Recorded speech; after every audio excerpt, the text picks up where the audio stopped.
There was an intense but calm air in the Charlestown electoral office today as staff, closely scrutinised by party officials, began the task of recounting nearly 29,000 ballot papers. Depending on how late work continues tonight, distribution of preferences could be completed, but it would be tomorrow before any official figures are released. Party officials conceded that Richard Face had slightly increased his slender lead, but there are more than sufficient rejected votes still in contention to make an appeal to a higher authority quite likely. Because of the closeness of the result on the first count-through, with only 3 votes separating Labor and Liberal, experienced party scrutineers are on hand to check each and every ballot paper. But it's the borderline informals about which there's the most argument, and it's likely that any result in Charlestown would have to be decided eventually by the Court of Disputed Returns. In Port Stephens, the result was not nearly so close, with 114 votes in favour of Labor's Bob Martin.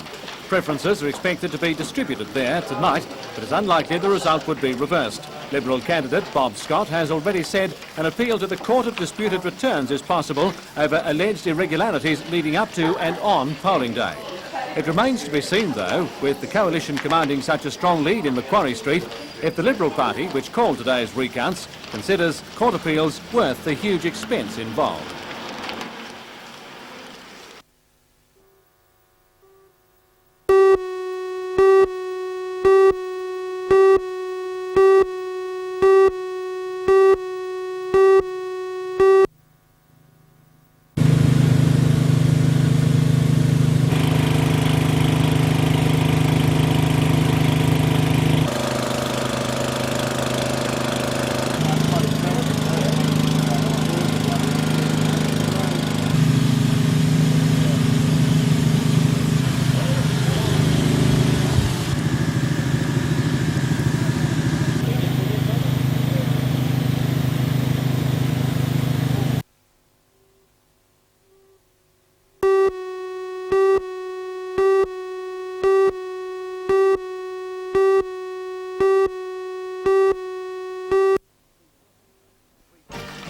Recounting of votes has given Labor wins in 2 contentious Hunter seats. The Liberals have accepted Richard Face's victory in Charlestown by 63 votes, but in Port Stephens, the Court of Disputed Returns will be asked to intervene over alleged irregularities in campaigning.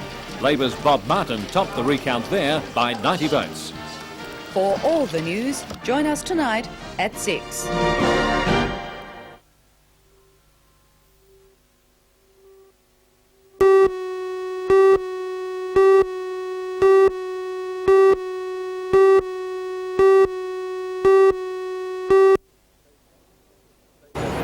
The State Bank and the Chamber of Manufacturers have conducted the quarterly surveys for the past 4 years. Results released at today's press conference were compiled from more than 500 firms in Sydney, Illawarra, Newcastle and New South Wales generally. Producers of textiles, clothing, metals, wood, chemicals, food and beverages all took part, providing a broad view of the state's prospects. Chamber Regional Manager Jeff Latham says the March figures are encouraging for Newcastle. In December 1987, most businesses expected conditions to deteriorate in the Hunter.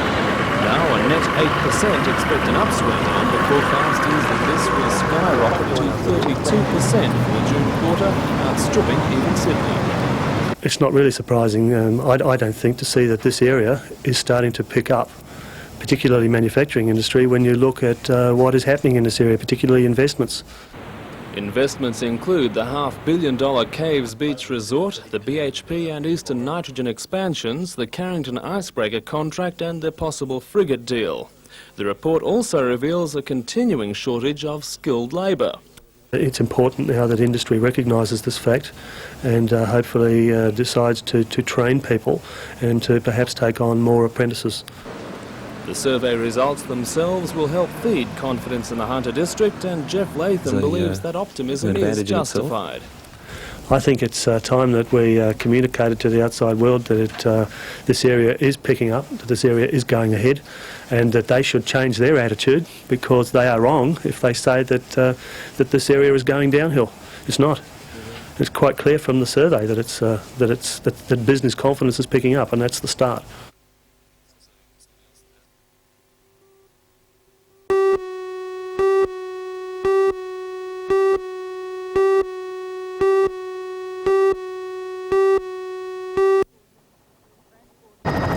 Transport Minister Bruce Baird has asked the Commissioner for a full report on the current status of bridge construction at Swansea. A spokesman for the Minister says Mr Baird wants to know how much work has already been done on the new low-level bridge, how much money has been spent, and what, if any, alternative options are open. He also wants to know how feasible it would be to stop work on the low-level bridge and build the high-level one suggested by Member for Swansea and Mayor of Lake Macquarie, Alderman Ivan Welsh. It's believed $3 to $4 million has already been spent on the low-level project, while a high-level bridge would cost an estimated $30 million. Once the Minister has all the available information, he's expected to review the entire project. At this stage, work is still proceeding on the current project. The Minister's spokesman says Lake Macquarie's water flow is very fierce, so the tunnel option may be difficult, as the tunnel would need to be very deep and solid and would probably be more expensive. He says preliminary advice suggests it's not feasible. Alderman Welsh maintains if the tunnel proves less expensive than the high-level bridge and more viable, it should be considered. He adds a low-level opening bridge is unsuitable. He says the existing bridge has delayed police and ambulance personnel in emergencies.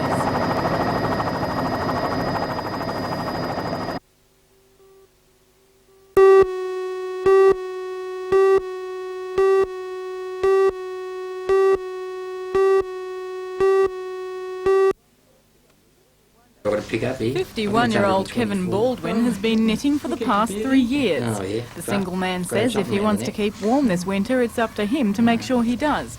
And he'd rather knit his own woolly jumpers than spend a fortune on ones from the shops. He learnt to knit while in and out of hospital suffering from melanoma. So these are all sort of hobbies. I didn't sleep too well at night, so I had to do something. So after reading all the books and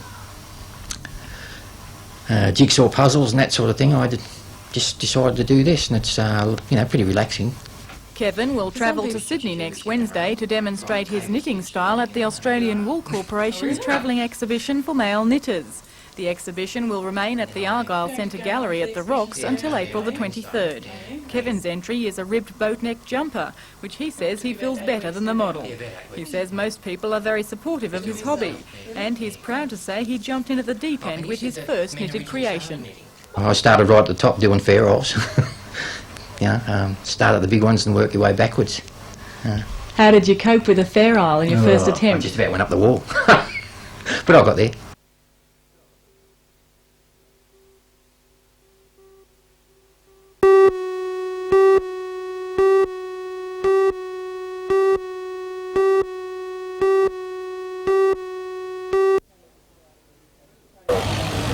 The scene is one familiar to all and imaginable in any shearing shed across the country. The only difference being that it is in fact Civic Place, Newcastle. The unusual site was the first step in an ambitious project started today by the Newcastle Spinners and Weavers Guild.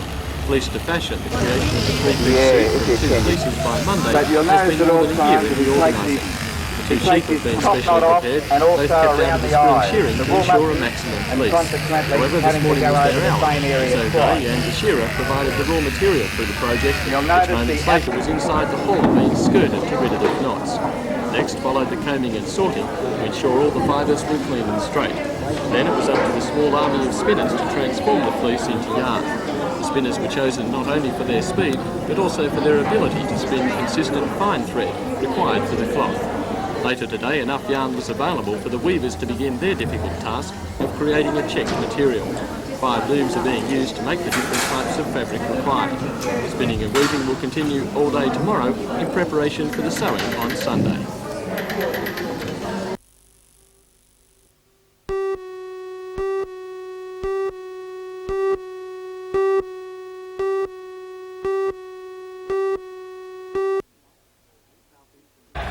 The South Eastern Basketball League includes teams from Tasmania, Victoria, Canberra and New South Wales.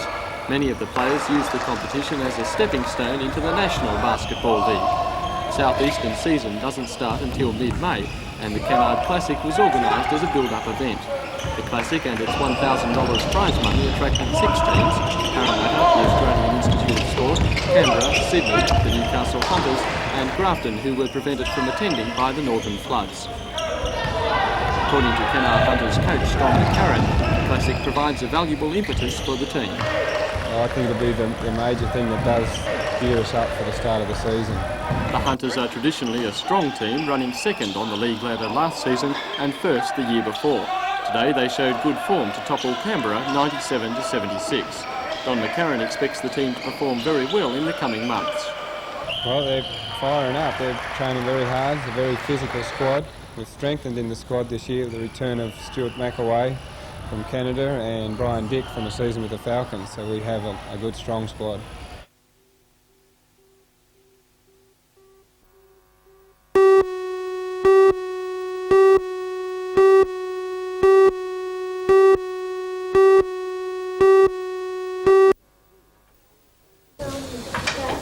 The crew of the ill-fated 11-metre Catamaran D Flawless were sifting through what was left of their possessions at a Nelson Bay motel this afternoon.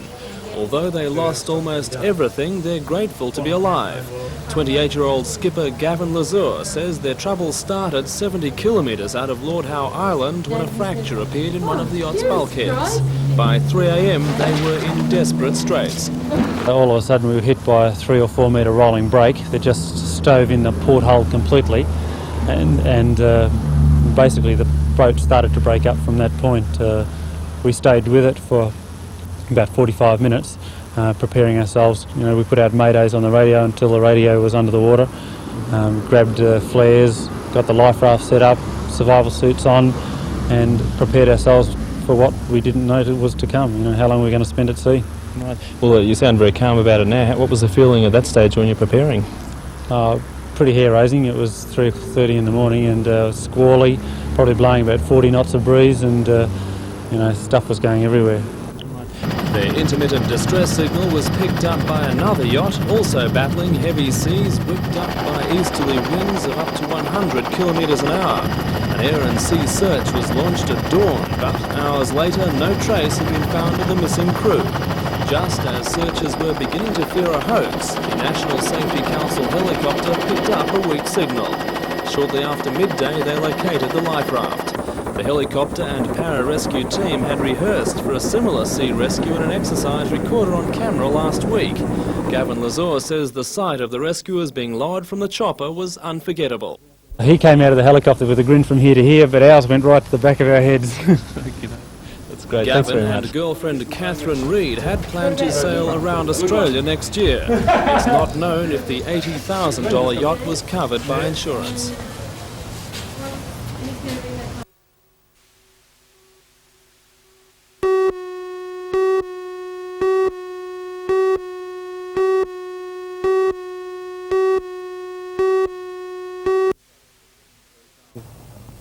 Tocal Ag College has run external study courses for the rural community for several years, but this course is unique. The farmer can study in his own time without ever having contact with a tutor or the college.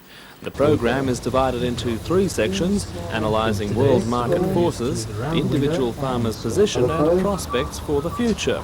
One of the course designers, former college principal Dr. John Drinan, said the idea was conceived 2 years ago at the height of publicity for the rural crisis. During this? I think when you produce anything like that, you really do need to bear in mind that people are often stuck out the back of nowhere, and they mightn't find it all that easy to get support. So that one of the things that was very much in our mind was to design that in such a way that it was standalone. But we hope that people would use Department of Agriculture personnel or their accountant or their friendly bank manager or anybody who might be able to help them over some of the difficulties they might encounter with it. Okay. The course is backed by the Department of Agriculture and New Zealand Insurance. NZI Rural Division Manager Bob Buckley says support for the project was obvious, especially when he believes it could make the difference between financial success or failure. Therefore, there's no stigma attached to sitting at home, wading your way through this course, which we hope is very easy to understand. And there's no pass or failure to it. So it's very much what you put in and what you want to get out of it is entirely up to the individual. So certainly I think that if some farmers are borderline and they're struggling with their finances, that some of the ideas that the program has will enable them to make better use of the funds they have available and make selection of their opportunities and direction that they wish their properties to take. The Department of Agriculture Director General Dr Kevin Sheridan also supports the kit, and he says farmers have no alternative but to increase their professionalism. A lot of farmers inherit their farms, and unfortunately some of them, and it's a small percentage, it's not a large percentage, don't really have the business background, don't really have the planning background to look at where the whole farm is going, and rely on, as some farmers did in the old days, of the wool check coming in or the wheat check coming in, and that gets them out of their difficult situation into the following year. This is like all business, and particularly now that the profit margin has declined dramatically in farming, as you're well aware, that you must plan ahead, and you must know where your financial assets are and what your financial cash flow situation is. If you don't have that, as has been said, you'll go broke pretty quickly.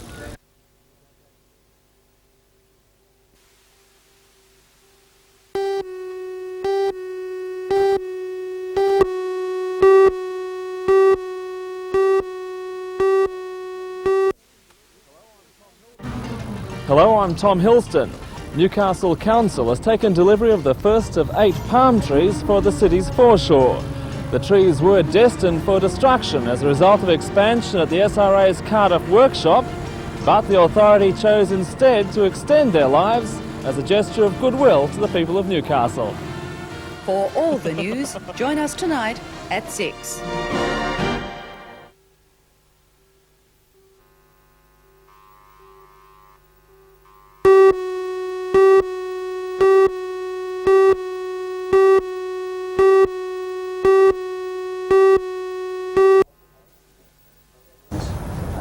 An inspection of the harbour mouth by the pilot boat is becoming a ritual, with the seas showing no sign of abating. The last inspection at 2 o'clock had the same report for nobbies as on the past 3 days. Yeah, no change from this morning's conditions, Brian. Roger, Cap. Bar still dangerous, over. Affirmative. Roger, Cap. Assistant Signal Master Alan Murgatroyd says the harbour isn't technically shut, it's declared dangerous, but it would be an anxious captain who attempted to leave or enter with a swell at the harbour mouth registering 7 metres. If a ship desired to leave the port, he would be able to do so, but it would be at his own risk, and he wouldn't have a pilot on board. At last count, 10 ships were held in the harbour, 4 ready to sail. About the same number were riding at anchor outside. The Maritime Services Board is anxious to get shipping moving as soon as possible, but the harbour has unique problems in gale conditions. But the problem that Newcastle has over the other ports is that we have a lot more shallow water close to our port entry. And when you've got shallow water, you have when you do have bad sea, it is worse in a shallow water situation than a deep water situation.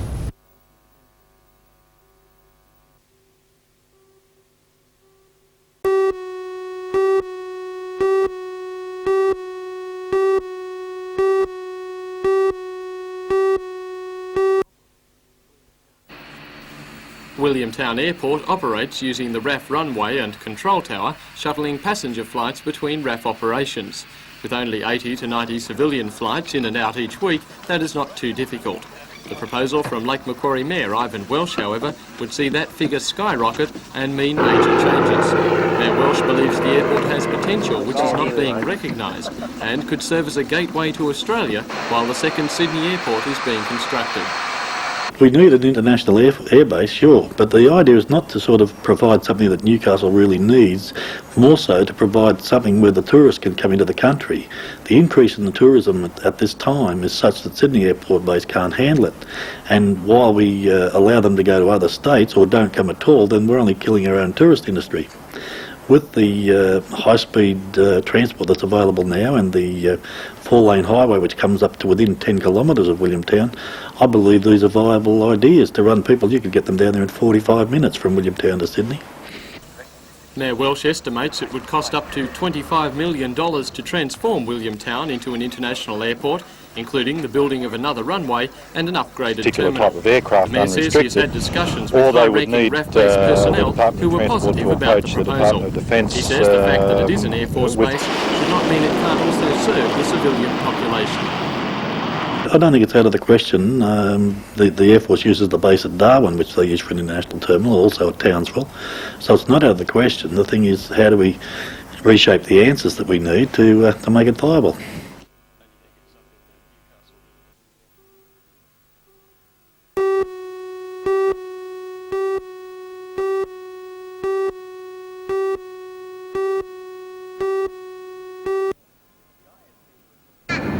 The ISC was looking the worse for wear today after continued heavy rain.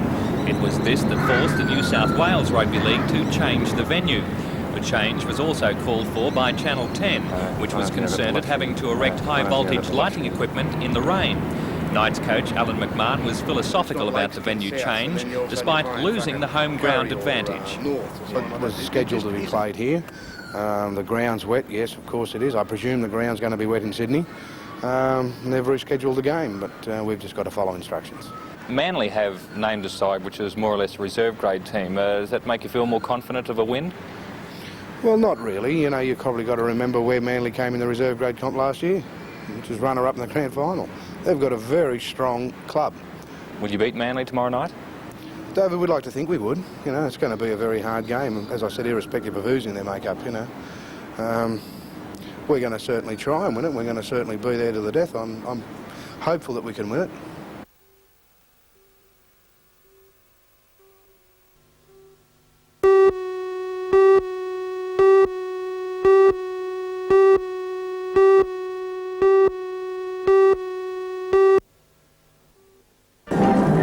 Hunter students put on their performing shoes today to audition for the 1988 Schools Variety Spectacular. Producers of the annual stage show are in the region this week to choose the best our schools have to offer in the fields of dance, music and drama.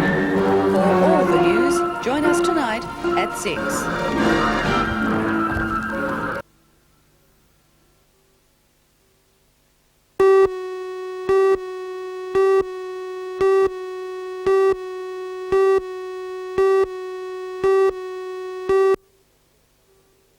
Today you saw the first The public Black appearance Hawk of helicopter the will first join the Sikorsky Australian Black Army Hawk as the replacement for the Bell Iroquois, which was the mainstay of troop movements during the Vietnam The War. mobility of our A land spokesperson forces. for Hawker Though de it was a Havilland says the controversial choppers decision will fly and will from greatly Sydney improve- to Port Stephens, where they will conduct flight trials over the ocean for about an hour prior to permanent posting at Amberley in Queensland. Designed The for first tactical Black Hawk will operations undergo over long trials on distances Monday morning, and and it's inhospitable planned that terrain another typical of dozen will be northwestern tested Australia. separately Highly twice a month manoeuvrable, until it the has end a of the range year. 160 The Black Hawk kilometre suffered versus bad decision press that in the grounded United their States Black as a Hawk result of following a fatal 23 crash crashes in earlier the this past year. 5 Sikorsky years. Black Hawk However, combat Defence helicopter. Minister The Kim Navy is Beazley level has 16, defended the their Marines safety equivalent record. to Seahawk. The accident rate for the Black Hawk helicopters is less than half the situation with the Hueys over the equivalent period. Hawker de Havilland say there is no risk to the public during the trials, and the possibility of a mishap in any case is virtually non-existent.